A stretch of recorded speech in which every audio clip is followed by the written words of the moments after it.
OLI today has the same intentions as when we started the organization almost 15 years ago. It was always to provide a stage for Indigenous youth to shine.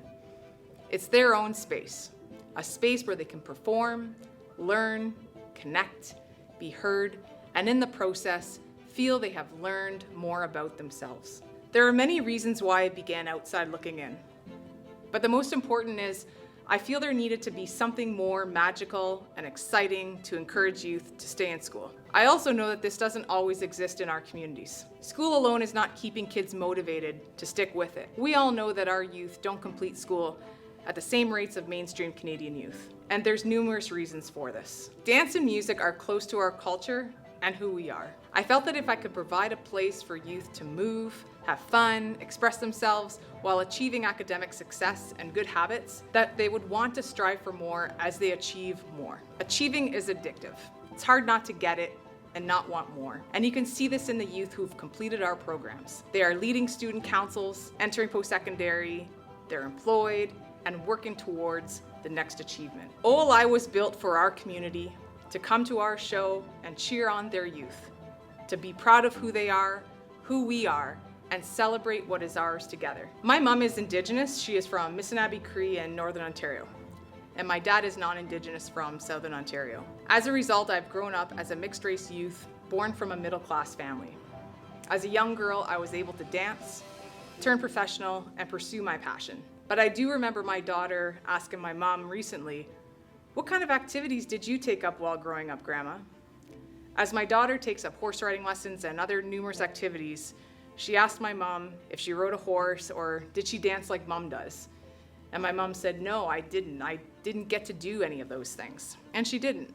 She didn't have access to structured activities. But what she did have while growing up in remote Ontario was a lot of unstructured play and life skills that taught her to work hard, persevere, be creative, be resilient, and to work with what you have. My mom always told stories about how entrepreneurial my grandmother was.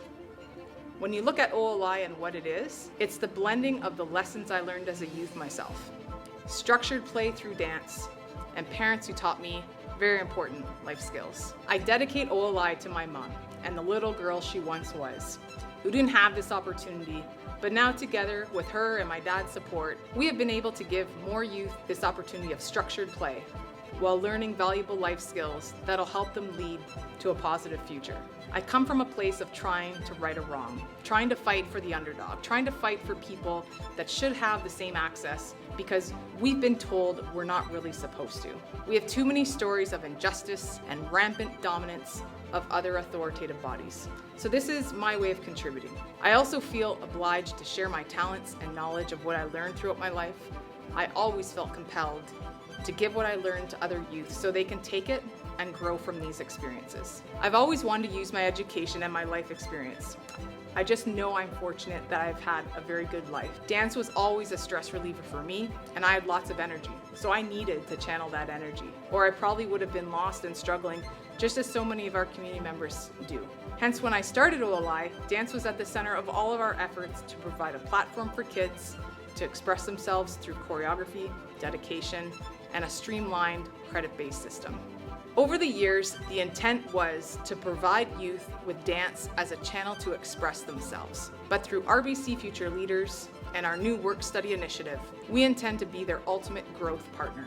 We are taking the kids on a whole journey through their life, hopefully carrying them into adulthood with the support and encouragement to be the best that they can be. In terms of where OLI is headed, it's a fantastic opportunity because there's many things we're working on, such as the Alumni Accelerator, where our goal is to be the go-to organization and fulfill the diverse needs of our communities. There are many new partnerships that we're exploring, but in the near future, we also have our sights on simply getting back to the stage.